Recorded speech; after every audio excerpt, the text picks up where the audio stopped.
Class. स्वागत है आपका जय ऑनलाइन क्लास में। आज मैं आपको हिंदी साहित्य में पाठ 15 पंचवटी नामक जो कविता है उसकी मैं व्याख्या समझाते हुए तथा कठिन शब्दों का निवारण करते हुए आपको इसका अर्थ समझाऊंगी। बच्चों, पंचवटी नामक कविता जो है वो मैथिली शरण गुप्त जी द्वारा रचित है। सबसे पहले इस कविता का हम सामान्य पर चलेंगे कि ये कविता किस पर आधारित है और इसमें किसका वर्णन किया जा रहा है। तो यह कविता रामायण पर आधारित है।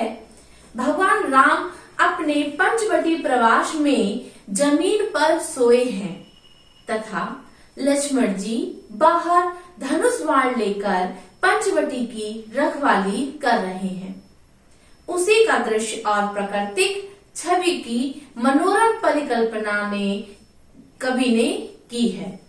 इसमें कवि ने बताया है कि किस प्रकार चांद सूरज अपनी छटा बिखेरते हैं और रात मोती की तरह ओस की बूंदें उनके शरीर पर बिछा देती है। तो बच्चों, ये किस पर आधारित है? रामायण पर आधारित है यह। और भगवान राम और लक्ष्मण जी जब पंचवटी में होते हैं तो उस समय का इस कविता में बहुत ही सुंदर रूप से वर्णन किया जा रहा है। तो बच्चों, मैं शुरुआत करती हूँ इस कविता को। सबसे पहले यह कविता आप पेज नंबर 102 जो है उसमें आप इसको ओपन कर लीजिए और मेरे साथ साथ इस कविता का पठन पाठन कीजिए तथा इसकी व्याख्या को भी समझिए। इसका पहला पद्यांश है बच्चों, चारु चंद्र की चंचल किरणें खेल रही हैं जलथल में, स्वच्छ चांदनी बिछी हुई है अग्नि और अवतल में। अब सबसे पहले है चारु। चारु का अर्थ क्या होता है बच्चे? इसमें जो शब्द आया है चारु का अर्थ होता है सुंदर। चारु शब्द आया है। चारु शब्द का अर्थ हुआ सुंदर। इसके बाद इसकी व्याख्या देखिए इन पंक्ति की। चारु चंद्र की चंचल किरणें खेल रही हैं जलथल में। जो चंद्र की चंचल किरणें हैं, चंद्रमा का जो प्रकाश है वह ऐसा लग रहा है जैसे वह जल और थल, जल माने आपका पानी हो गया, थल माने आपकी पृथ्वी हो गई। ऐसा लगता है वो प्रकाश की जब किरणें हमारी पृथ्वी और जल में पड़ रही हैं तो वह खेल जैसे बच्चे खेलते हैं उस प्रकार से प्रतीत हो रही है। स्वच्छ चांदनी बिछी हुई है अग्नि और अवतल में।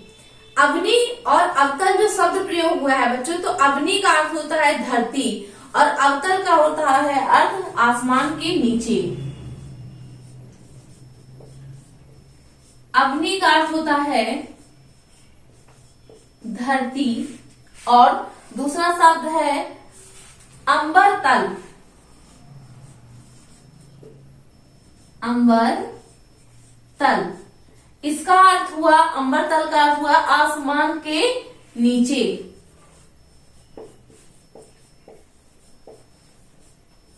आसमान के नीचे।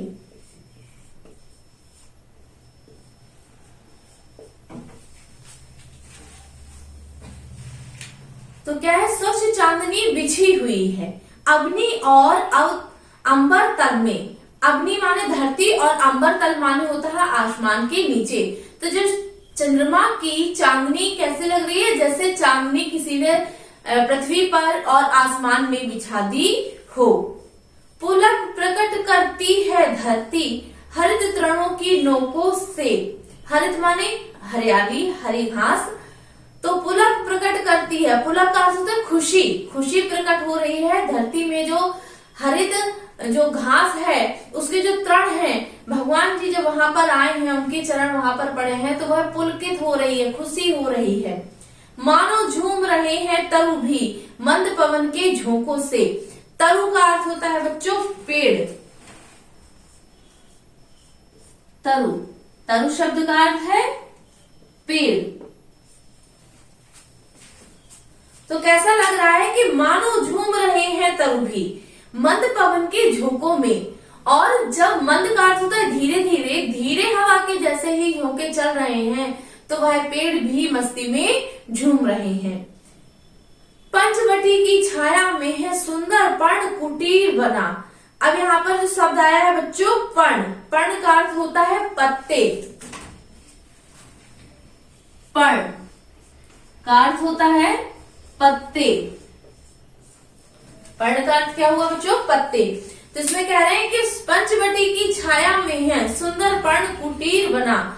मतलब जो पंचवटी है, पंचवटी में वृक्षों की छाया के नीचे जो कुटिया बनी हुई है वह पत्तों से बनी हुई है। उसके सम्मुख स्वच्छ शिला पर धीर वीर निर्भीक मना। कह रहे हैं जो वहां पर शिला है वह स्वच्छ है और सुंदर है। उसके सम्मुख मतलब उसके पास में धीर वीर निर्भीक मना, अर्थात जो धीर है, धीरवान है और निर्भीक है। निर्भीक माने किसी से ना डरने वाला। भगवान राम के अनुज लक्ष्मण जी वहां पर बैठे हैं। जाग रहा यह कौन धनुर्धर, धनुर्धर जाग रहा यह कौन धनुर्धर, जबकि भुवन भर सोता है। कवि क्या कह रहा है कि रात्रि में ये कौन धनुर्धर है जिस समय सारी पृथ्वी में सभी लोग सो रहे होते हैं और यह अपना धनुष लेकर वहां पर जाग रहे हैं। तो यह वीर कौन है? भोगी कुसुमायुध योगी सा। अब इसमें क्या है बच्चों? शब्द आया कुसुमायुध। कुसुमायुध का अर्थ होता है कामदेव। कुसुमायुध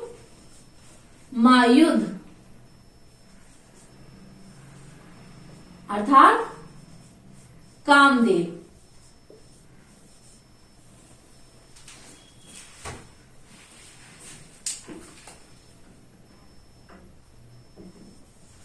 कुसुमायुध मतलब है इसका अर्थ कामदेव। तो कह रहे हैं कि भोगी कुसुमायुध योगी सा, ऐसा लग रहा है जैसे कामदेव स्वयं वहां पर हो। बना दृष्टिगत होता है, उनको देख करके ऐसा लग रहा है जैसे स्वयं वहां पर कामदेव उनकी छवि में विराजमान हो। बना क्या ही स्वच्छ चांदनी है यह, है क्या ही निस्तंभ निशा। कह रहे हैं कि क्या यही स्वच्छ चांदनी है, अर्थात उनका जो मनोहर छवि है उसको देख करके ऐसा लग रहा है जैसे यही स्वच्छ चांदनी हमारे सम्मुख हो। क्या ही निस्तंभ निशा। निस्तंभ का अर्थ होता है मौन। निस्तंभ का अर्थ क्या होता है बच्चों? मौन।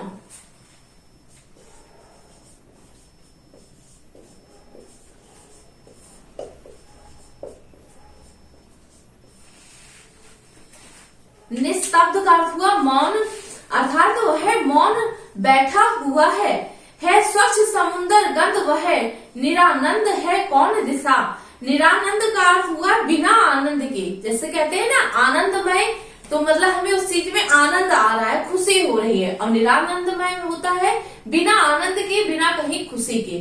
तो कहते स्वच्छ समुद्र गंध वह निरानंद है कौन दिशा। और बिना किसी आनंद के ऐसी कौन सी दिशा है जहां पर नियति नटी के कार्यकलाप। नियति का अर्थ होता है भाग्य। बिना भाग्य के कोई कार्यकलाप, अर्थात बिना किसी भाग्य के कोई भी कार्य नहीं होता। पर कितने एकांत भाव से, कितने शांत और चुपचाप। कवि क्या कह रहा है कि उनको देखकर लग रहा है कि कितने एकांत में बैठे हुए हैं और कितने ही शांत स्वभाव के हैं। है बिखेर देते हैं वसुंधरा मोती सबके सोने पर। वसुंधरा का अर्थ होता है बच्चों आपकी धरती। तो क्या है कि बिखेर देते हैं वसुंधरा मोती सोने पर। और जो धरती है, धरती पर जब कोई सोता है तो ऐसा लग रहा है जैसे मोती बिखेर दिए हो। रामचंद्र जी जो कुटिया में धरती पर लेटे हैं उसके ऊपर, तो ऐसा लग रहा है जैसे किसी ने मोतियां बिछा दी हो। तो ऐसा धरती मां प्रतीत कर रही है। रवि बटोर लेता है उनको। रवि का अर्थ क्या होता है बच्चों? सूर्य। रवि बटोर लेता है उनको सदा सवेरा होने पर। और जो ओस बूंदे जो गिरती हैं पृथ्वी पर, तो सुबह होते ही जैसे सूर्योदय होता है। रवि का अर्थ क्या है बच्चों? सूर्य।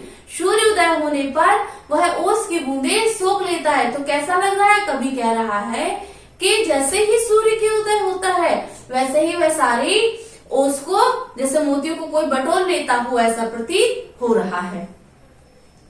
इसके बाद सदा सवेरा होने पर और विरामदायिनी अपनी संध्या को दे जाता है। शून्य श्याम तनु जिससे उसका नया रूप छलकाता है। श्याम तनु का श्याम वर्णीय शरीर तो क्या है, संध्या को दे जाता है, वह उन उस बूंदों को लेकर के जाता है और संध्या को उन्हें वापस दे देता है, ऐसा प्रतीत हो रहा है।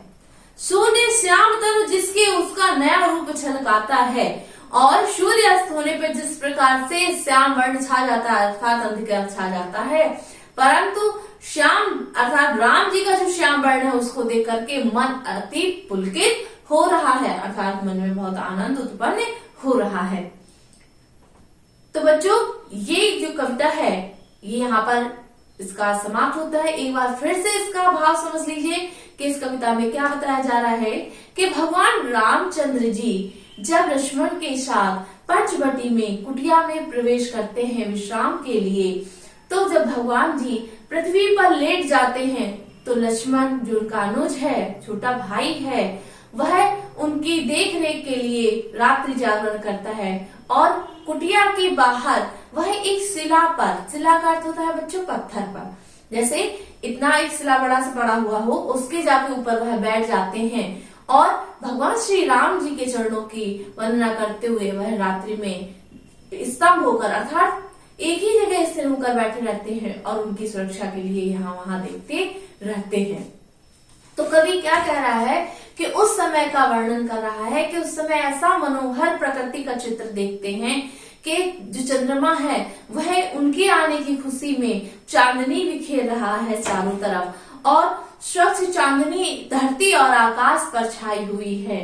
भगवान जी जिन तृण पत्तों पर अर्थात जो घास के तिनके हैं, जो पत्तों से बनी कुटिया है, वह अपने आप को गौरवान्वित प्रतीत कर रही है क्योंकि भगवान के श्री चरण उसमें पड़े, ऐसा उन्हें लगता है। उसके सम्मुख स्वच्छ शिला पर धीर भी निर्भीक बना और वहां पर एकांत में लक्ष्मण जी ऐसे बैठे हैं जैसे निर्भीक व्यक्ति बैठा हुआ था, बिना किसी डर के वो वहां पर विराजमान हैं।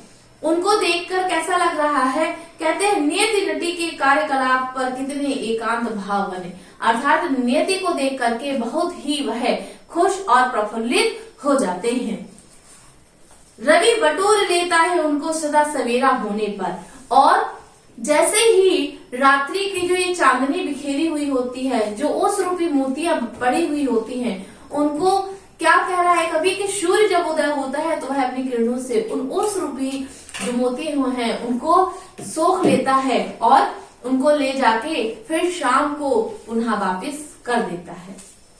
तो बच्चों इस चैप्टर के माध्यम से भगवान श्री रामचंद्र जी और लक्ष्मण जी के कुटिया प्रवेश तथा उनके विश्राम का वर्णन किया गया है तथा उसके साथ साथ प्रकृति के मनोहर वर्णन कवि ने अपने शब्दों में व्यक्त किया है। तो बच्चों इस चैप्टर से हमें क्या शिक्षा मिल रही है? इस चैप्टर से भगवान श्री रामचंद्र जी लक्ष्मण जी के वीर धीर पुरुष होने का जो संकेत है वह प्राप्त हो रहा है तथा प्रकृति के मनोहर वर्णन से या प्रकृति जो है वो कितने लाभदायक है इसका वर्णन किया जा रहा है। तो बच्चों आज के लिए इतना काफी है। आप लोग इस कविता का जो भाव है उसको पुनः पढ़ करके समझेंगे। इसके बाद मैं आपको अगले चैप्टर में समझाऊंगी। बच्चों आप सभी का दिन मंगलमय हो।